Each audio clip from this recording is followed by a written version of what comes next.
So we've been given a list of questions, and the first one was why we chose the bar.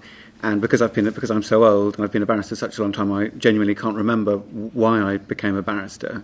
But I can tell you now, as a barrister, that there are many, many reasons for being a barrister, and the one that always strikes me as most powerful is the concept of ownership of your work. I'm talking about the independent bar now. As a self-employed person, your practice is your business, your professional life is yours and yours alone.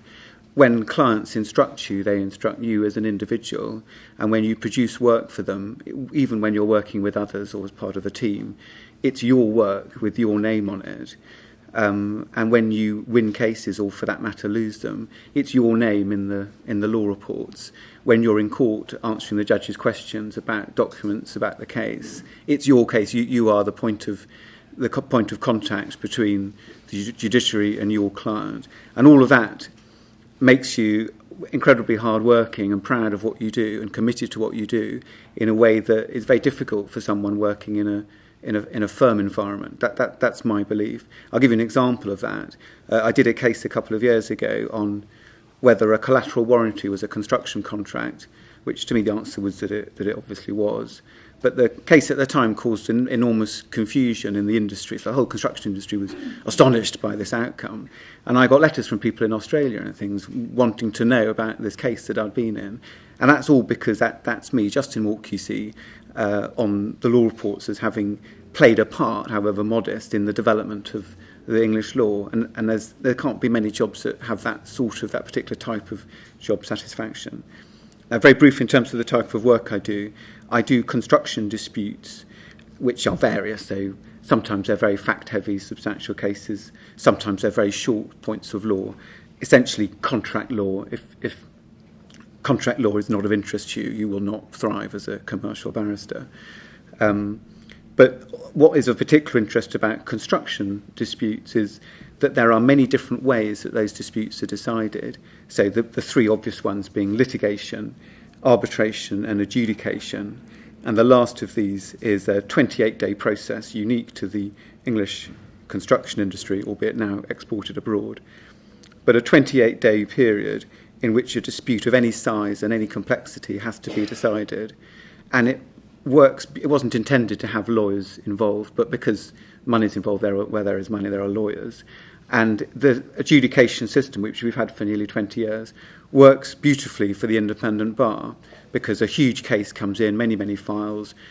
The client needs somebody who within literally maybe 10 days will get on top of an enormous case and put in a powerful submission as to why their side is right and the other side's wrong. In terms of the skills that you need, as I mentioned, you need to be highly competent at contract law. That, in my mind, is really the essential area of legal expertise that's most important. You need to be numerate in the sense that you need to be comfortable with numbers and spreadsheets. I don't mean that you need to have a degree in maths. I just mean that if numbers make you want to go back to bed, you will not thrive as a construction lawyer. I suspect there's no area of law where numbers are anything but highly critical. I think the key skill, before I close, the key skill I would identify is, in my experience, the efficient identification of key issues. Construction disputes, unfortunately, unlike certain other commercial disputes, construction disputes are always very expensive to litigate because they're factually involved. So why a 2-year project has got late, or how much a contractor is owed arising out of 10,000 variations. It's going to cost somebody a lot of money to get to the bottom of those issues in detail. And clients don't want to spend more money than the case is worth. They want to get they want shortcuts all the time. And the absolutely key skill of the construction lawyer is being able to identify what really matters as quickly and efficiently as possible, so that your client is well served with a quick and efficient and cost-effective answer. So I'll now hand over to Hugh to give his take on the same questions. Okay, thank you very much. Why did I choose the bar? I chose the bar principally because I like the sound of my own voice, which is why this is ideal. For very many of you, you'll say you want to be advocates, and I did want to be an advocate, and I did want to argue interesting things in front of challenging tribunals, and that now is my daily bread and butter. So from that point of view, it's a win. I would also agree with Justin's point that if you want to be at the sharp end of the lance, it's your case, it's your responsibility, then the bar is the place to be. And I like being a barrister for the same, or I wanted to be a barrister for the same reason I didn't want to be, if I was going to join the RAF, I wanted to be a fighter pilot and not a flight engineer. I used to be a solicitor, and it is slightly heartbreaking, in fact it's very heartbreaking, preparing a case and then handing it over to somebody else who is actually going to win or lose it. And for that reason I did as little litigation as I possibly could. But now I'm at the bar, it's my decisions and my responsibility, and it all sits on my shoulders. And I like that. I enjoy the responsibility of that. And a big advantage at the junior bar especially is you will get smaller cases, but they will be your cases and you will be running them. And experienced solicitors will be phoning you up and saying, should we issue an application, should we do this, should we do that? And you have to make the call.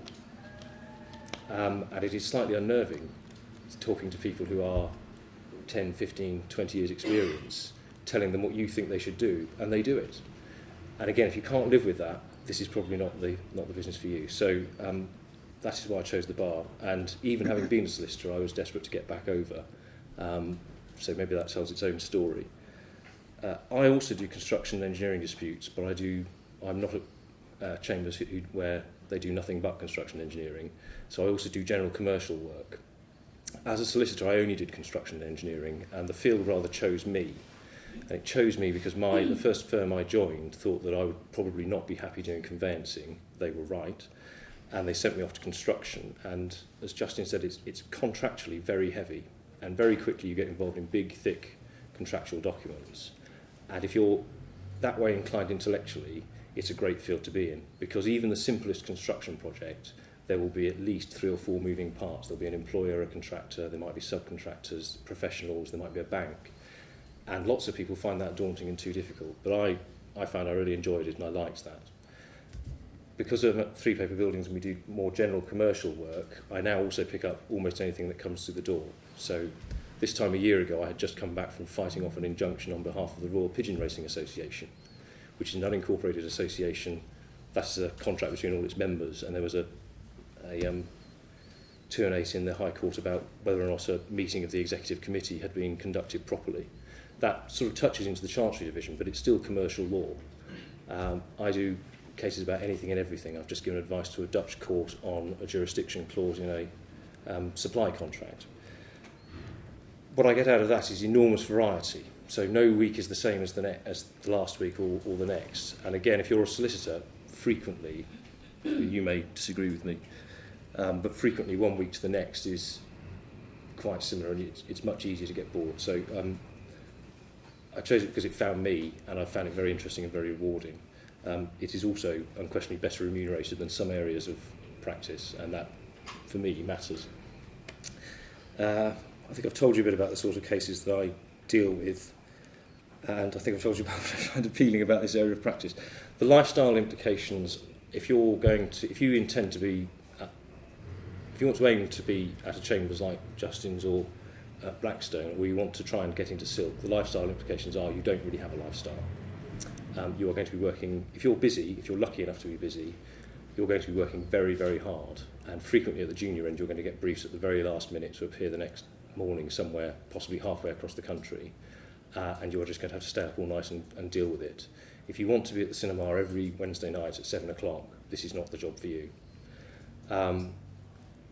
If you're not busy, you have to go out and get the work. That means going out and marketing yourself. As Justin says, this is your own business. No one is going to make the business for you. Your chambers will help, your clerks will help, but ultimately it's a personal business. People breed individual barristers, and you want to be the person they're thinking of, a solicitor is thinking of when they think they need a barrister, and that involves getting yourself out there, especially if you finish up at a, shall I say, a less glamorous set such as mine, who is not so well known for the sorts of law I do. Key skills, personal qualities. We look for, we want really smart lawyers, first and foremost. But we want them that's allied to a real sense of practicality, someone who can give practical commercial advice. And that's a skill that you have to develop. But clients do not want law essays. They don't want you to say, the worst thing you can say to a client in con is, well, the law on this is very interesting, because that's bad news. What the client wants to know is, what should I do now? Do I settle this? Do I fight it? Do we go and try and strike it out? What? And that's, you've got to be ruthlessly practical all the time, while still being a really good intellect. So we try and get people who can do both. And if you can't give practical advice, then solicitors won't be coming back to you time and again. Personal qualities that make it very hard to succeed. You've got to be willing to do the work. You've got to be willing to put the hours in. You've got to remember the person on the other side will also be probably as clever as you, will also have done the work. And if you're not prepared to put your back into it, you are going to get found out very publicly by a judge and the other side and your solicitor sitting behind you. So if you don't think you can commit to the hours and the work and the effort and occasional bouts of fear as you get onto your feet in the court, then this may not be the job for you. I will hand across. Thank you, Hugh. My name is Adam. I'm at Blackstone Chambers. I have a very broad commercial practice, which I've developed over years working at the bar and also as an employed barrister within law firms and then back to the bar. My practice encompasses a very, very broad range of commercial disputes in arbitration and in court, from general commercial, a little bit of insurance, a little bit of prof neg. But when I say general commercial, that's truly a broad church. And Hugh and Justin have alluded to the types of clients who might come through the door. You don't know what's going to come, whether it's going to be a pigeon association or whether it's going to be a blue chip FTSE 100 company or indeed an Indian industrialist or a Russian with a shady reputation which may or may not be well deserved. You come across all types of people. And what interests me is exactly that. You don't know what's going to come through your door, but you better know all about it by the following day, whether it's the law, the facts, or whatever else it may be. Generally, the turnarounds are very quick, and I find that interesting. The practice of law is increasingly nuanced. My experience working within law firms, I think, differs from many. I worked with very good lawyers who did really serious work and didn't go to the bar for an awful lot. And I find my practice as a tenure call junior at Blackstone not always entirely dissimilar from my practice within a law firm. So the first myth, or what I regard to be a myth that I would seek to disabuse you of, is if you want to do interesting law and you want responsibility, you have to go to the bar. That is simply not true. If you are talented, if you are a hard worker, and if you go to the right place, you will do interesting work and you will have responsibility. That is the case. However, it is also true that your name goes on the bottom of the document when you are a self-employed barrister and you're in court. And that brings a huge degree of responsibility. Both the fear of exposure, the responsibility for getting it right, but also the fact that you know that your next piece of work depends on your reputation. And it's very hard to win a reputation. It's particularly easy to give it away accidentally. So a huge degree of fear comes with it, which is great if you like that kind of thing. That requires that certain type of mentality, the type of person who wants to be looked at, asked what the answer is and trusted, and who wants to be the focal point both of the con with the client, of the written exchange between the parties, and ultimately in court, the person who stands up and delivers a case. And it is peculiar. You walk into a room as a junior barrister and you're sat in front of a very senior, accomplished client and perhaps a team of clients, maybe one or two law firm partners from a good law firm who have far more years of experience than you, and a junior associate or a trainee taking a note, and you're expected to give answers. What that can give rise to, in my experience of the bar, is a great degree of ego, hubris, and self-delusion. One of the key traits, I think, at the modern bar for a successful barrister is a good degree of humility. Hugh has suggested, and I think it's absolutely right, there are lots of very intelligent people across the profession. And it may be the person across the room in court, your opponent, but it may also be the person sitting behind you who does have an extra 20 years of experience and has litigated this particular niche area tens of times before, whereas you haven't because you have a more general practice. Never underestimate your solicitors, and never underestimate the fact that people want to work with people that they like. We all work very hard, we put long hours into it, and it's very off-putting to a client when you walk in full of air and pronounce. It's an engagement, and I strongly believe that that's important to a successful modern practice at the bar. Where you're sitting in the room looking at whether or not you want to come to the bar, you have to consider these things, whether you want the pressure, whether you want the lifestyle. But you must also consider, if you are going to go to the bar, where do you want to end up in terms of chambers? The other element of personality, and not being too pompous in my view, is that where you go to chambers has to be somewhere that you are with like-minded people. The idea behind chambers, even though the profession is much more fluid and people move around much more now than they used to, it's still fairly rare to move. It's not terribly desirable to move for all kinds of reasons. I've done it, it's worked out very well, but it was a careful choice to make. So when you're looking for chambers, I think you need to look for people who feel the same way about their practices, about their presentation of themselves and what they want to achieve as you do. There are chambers that put a lot of emphasis on hiring like-minded people. There are chambers who may put little less emphasis on it, not little emphasis, I don't think. And you'll find different characters with whom you want to live and whom you want to work. So be yourself when you're looking at chambers. Look at what you like doing and look for people who like doing the same kind of thing. Read the law reports. See what cases interest you. Look at who the advocates are in those cases. Look at their chambers. See if they're a good fit. The essentials which have been alluded to are you have to be an excellent lawyer, that's a given. You have to be very bright, that's a given. If you want to do the top commercial work, you have to work very hard, that's a given.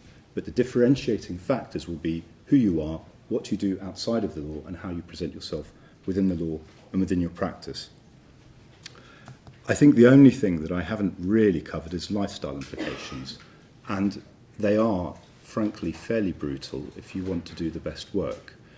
The one thing that I thought when I was going to the bar was I'm going to be my own boss, I'll have all the freedom I could possibly want, and you don't, because you want all the work that you can get and all the best work that you can do, and you find that you might have periods where you feel like you're overtrading, whether you are or you aren't, and you're working very long hours, but you might find that you have a quiet period and the call comes in at 6 o'clock and you're in court the next morning, or you're on holiday and there's absolutely dream cases come in, and you spend your time sitting in a room with papers that have been couriered over whilst your family has a great time around the swimming pool. And I've experienced that more than once. So it's definitely a lifestyle choice to choose to be a barrister doing this type of work. But the rewards are tremendous. The thrill of fighting a case, win or lose, particularly win, but fighting a case. The thrill of going into a room and being the focal point where I started, the attention all being on you, I find exhilarating. And if you like those kinds of things, I don't think there is a better forum in which to obtain them than being at the bar. That's all I have to say.